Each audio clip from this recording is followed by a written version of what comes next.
আসসালামু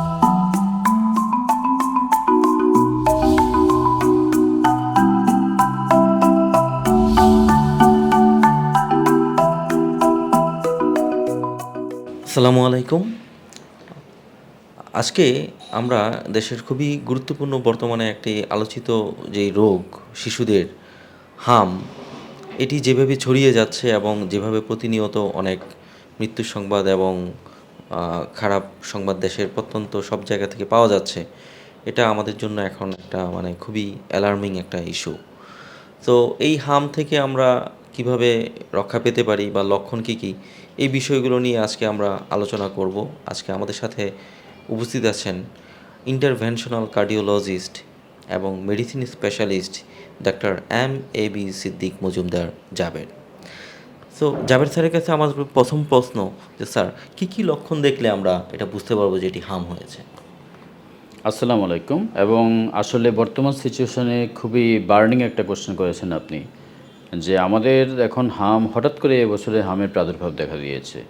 ইভেন আমরা বড় হওয়ার পর থেকে কখনো কিন্তু এভাবে দেখিনি যে এত বেশি হামের পেশেন্ট পাওয়া যাচ্ছে, বিশেষ করে বাচ্চাদের।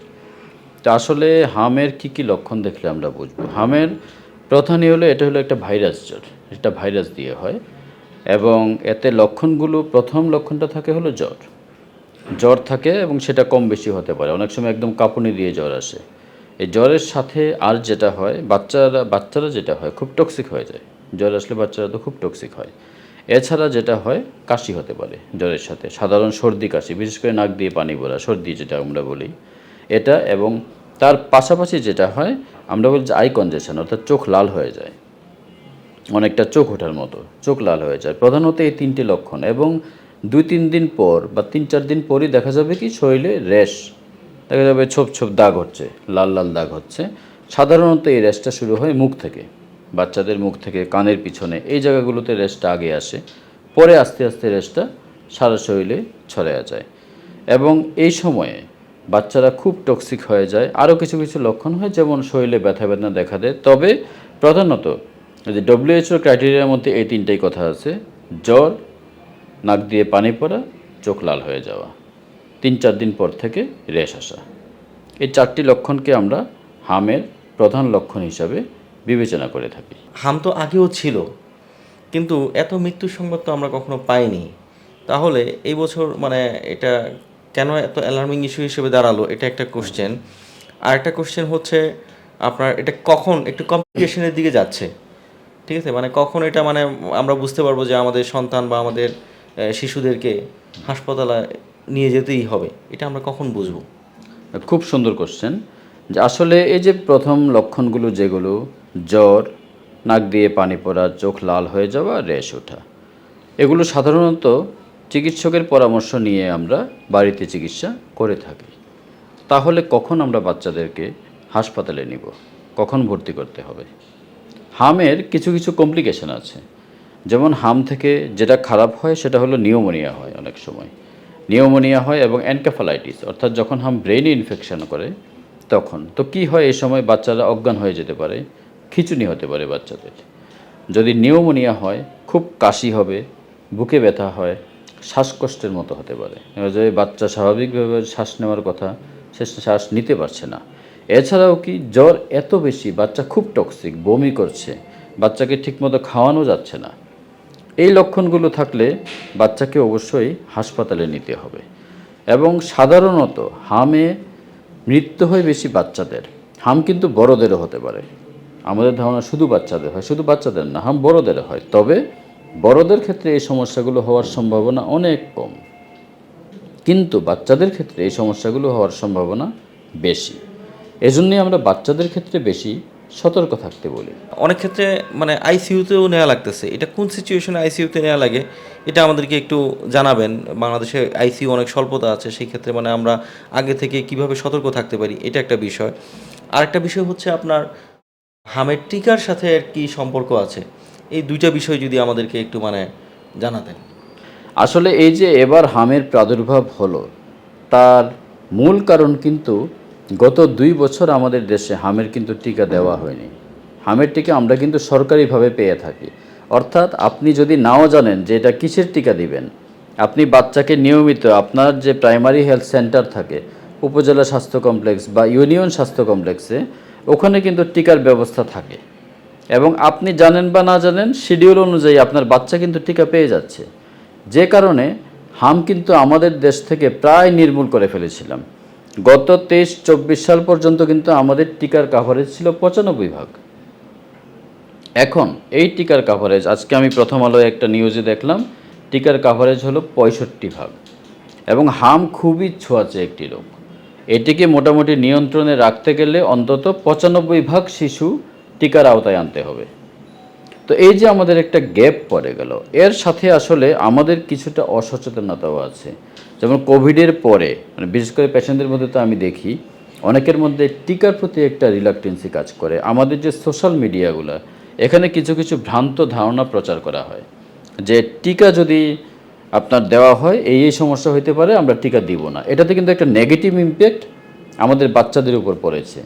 পাশাপাশি আগে যে টিকা নিয়ে সচেতনতাগুলো প্রচার করা হতো, এখন কিন্তু এটা প্রচার করা হয় না। অর্থাৎ মানে ভালো জিনিস জানানো আমরা কমিয়ে দিছি, এবং খারাপ জিনিস যেগুলো জানা দরকার নাই সেগুলো কিন্তু জানতেছে। এবং এই সোশ্যাল মিডিয়ার জন্য এখন কিন্তু এই টিকার কাভারেজে এই সবগুলো মিলে বাচ্চাদের টিকার কাভারেজটা কিন্তু এখন 65% নেমে গেছে। যার ফলশ্রুতিতে আমরা কিন্তু আমাদের বাচ্চারা এখন কী পরিমাণ সাফার করতেছে আপনারা সবাই দেখতেছেন। কাজেই টিকা নিয়ে আমাদের মধ্যে যে একটা ভ্রান্ত ধারণা কাজ করে, সবার উচিত এখান থেকে সরে আসা এবং ভবিষ্যতে আমাদেরকে সতর্ক থাকা যেন আমাদের বাচ্চাদের সাফারিং আর কোনোভাবে না হয়। এই ব্যাপারে যেন আমরা স্ট্রিক্ট থাকতে পারি। এবং শুধু টিকা না, ভিটামিন এ ক্যাম্পেইন এটাও কিন্তু হয় নাই। এই ক্যাম্পেইন কিন্তু প্রতি বছর 2বার হয়, ভিটামিন এ ক্যাম্পেইন। এই বাচ্চাদের এই কারণে অপুষ্টি বেড়ে যাচ্ছে, এবং যেখানেই অপুষ্টি হবে সেখানেই কিন্তু রোগ ছড়াবে। হাম এজন্যই প্রতিরোধ করতে হলে টিকার কোনো বিকল্প নাই। দ্বিতীয় কোশ্চেনটা করছিলেন আপনি আইসিইউর ব্যাপারে। হামে যখন নিউমোনিয়া এবং এনকেফালাইটিস ডেভেলপ করে, অর্থাৎ বাচ্চাদের খুব শ্বাসকষ্ট হচ্ছে বা বাচ্চা খিঁচুনি বা অজ্ঞান হয়ে যাচ্ছে, এই পর্যায়ে গেলে বাচ্চাদের আইসিইউর প্রয়োজন হতে পারে। এটা কিন্তু খুব কম ক্ষেত্রে হয়, খুব বেশি কিন্তু এটা না। এবার আমাদের হামের রুগী অনেক বেড়ে গেছে বলে এটা কিন্তু অনেক আমরা পাচ্ছি এ থেকে। তো আমরা আসলে নিয়ন্ত্রণ করতে পারলে আমাদের এই জিনিসগুলো কম লাগবে। এখন আমরা স্যারের কাছ থেকে জানবো যে স্যার এটার ট্রিটমেন্ট বা চিকিৎসা আপনারা কী কী ধাপে সম্পন্ন করেন? তো হাম তো একটা ভাইরাসজনিত রোগ। তো এই ভাইরাসজনিত রোগে প্রথম কথা হলো আমরা শুরুতে অ্যান্টিবায়োটিকে যাব না।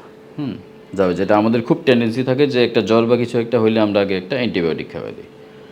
তো এই ক্ষেত্রে সিমটম অর্থাৎ রোগের লক্ষণ অনুযায়ী চিকিৎসা দিতে হবে, যেন পেশেন্ট খারাপ হয়ে না যায়। যেমন জ্বরের জন্য আমরা প্যারাসিটামল দিয়ে থাকি।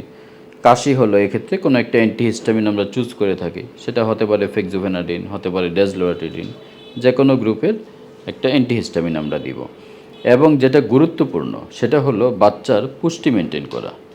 এ সময়ে খাবার দাবার খুব গুরুত্বপূর্ণ। অনেক সময় যেমন বলা হয় যে হাম হয়েছে বা জ্বর হয়েছে, বাচ্চাকে খাবার কম দিতে হবে, দুধ ডিম দেওয়া বন্ধ করে দেন, যে এগুলো দিলে খারাপ হবে।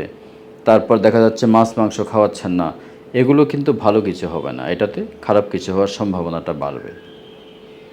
কারণ এই যে প্রত্যেকটা খাবারের কথা বললাম, দুধ ডিম মাছ মাংস বাচ্চার ইমিউন সিস্টেমকে ভালো রাখবে, তার রোগ প্রতিরোধ ব্যবস্থা গড়ে তুলবে। এবং হামের বিরুদ্ধে ফাইট করার জন্য সবচেয়ে ভালো ব্যবস্থা হলো রোগ প্রতিরোধ ঠিক রাখা।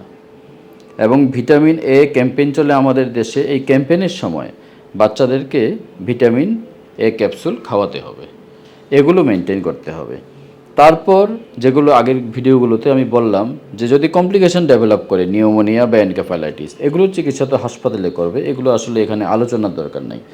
এখানে মূল আলোচনা যেটা বললাম, জ্বর থাকলে প্যারাসিটামল দেওয়া, তার কাশি বা নাক দিয়ে পানি পড়া অথবা শরীর চুলকাচ্ছে, এটার জন্য একটা অ্যান্টিহিস্টামিন রাখা। এবং মূল চিকিৎসা হলো খাবার দাবার ঠিক রাখা। এই খাবার দাবার ঠিক রাখতে পারলে দেখবেন যে বাচ্চাও তাড়াতাড়ি সুস্থ হবে। ধন্যবাদ স্যার। Thank you sir. আমরা ট্রিটমেন্ট চিকিৎসা সম্পর্কে জানতে পারলাম হামের, এবং আশা করি যে সঠিকভাবে ট্রিটমেন্ট পেলে আমাদের শিশুরা রক্ষা পাবে। ধন্যবাদ, আমাদের সাথে আজকে হাম বিষয়ে বিস্তারিত স্যার আলোচনা করেছেন। স্যারকে অনেক ধন্যবাদ। আমরা পরবর্তীতে চেষ্টা করব আরও নতুন নতুন কিছু বিষয় নিয়ে আলোচনা করে আপনাদেরকে একটু কিছু তথ্য শেয়ার করার মাধ্যমে আমরা যেন রোগ থেকে মুক্তি পেতে পারি সে বিষয়ে পদক্ষেপ নেওয়া। ধন্যবাদ। আসসালামু আলাইকুম।